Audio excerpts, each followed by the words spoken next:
Janine, pinagluluto nga ba si Echo ng masarap na putahe kaya mas feel mag-hangout sa bahay?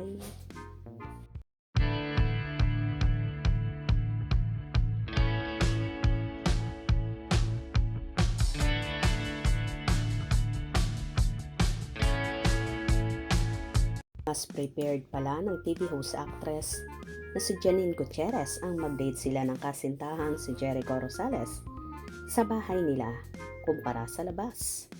Tila mas nai-enjoy nga ng dalaga na magkasama na lang at mag-date sila ni Echo sa bahay niya dahil napaglulutuan nga niya siguro ang aktor ng masasarap na recipe.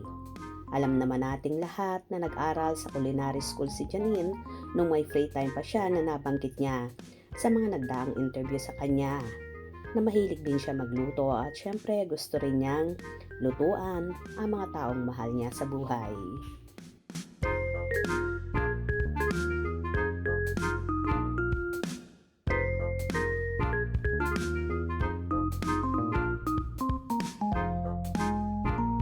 Nabanggit din ni Janine sa naging guesting niya kay Carmina Constantino sa Casey After Hours na soon daw ay babalik ulit siya sa pagluluto na hindi niya nga nagawa dahil sa naging busy siya sa serye niyang Lavender Fields. So, would you rather cook or eat after hours? Eat something that someone else cooked. Oh my gosh, I would have to say eat. After hours na eh. Kung lunch, di I'll cook. How's your cooking coming along? Good, that's Okay good. na. I just started again kasi sobrang busy nung Lavender Field. So, like this past week lang ulit, I started cooking. Okay. What would you... Mukhang isa rin ang pagluluto sa nagiging bonding ng bagong lovebirds. Kaya mas feel niya at mas komportable siya na sa bahay na lang nila sila magde-date ni Echo.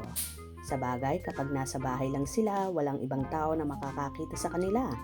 Plus, may enjoy pa nila ang bonding moments nila na malayo sa mga mata ng mga marites.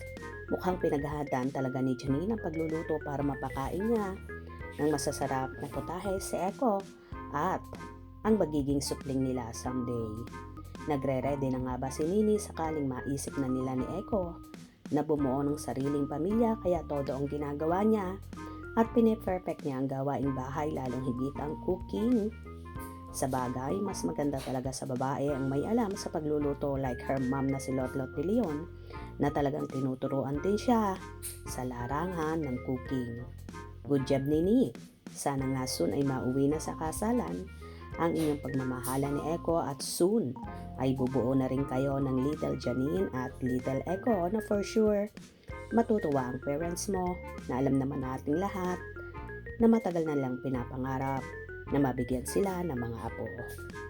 Kung nagustuhan nyo ang video na ito, comment down below.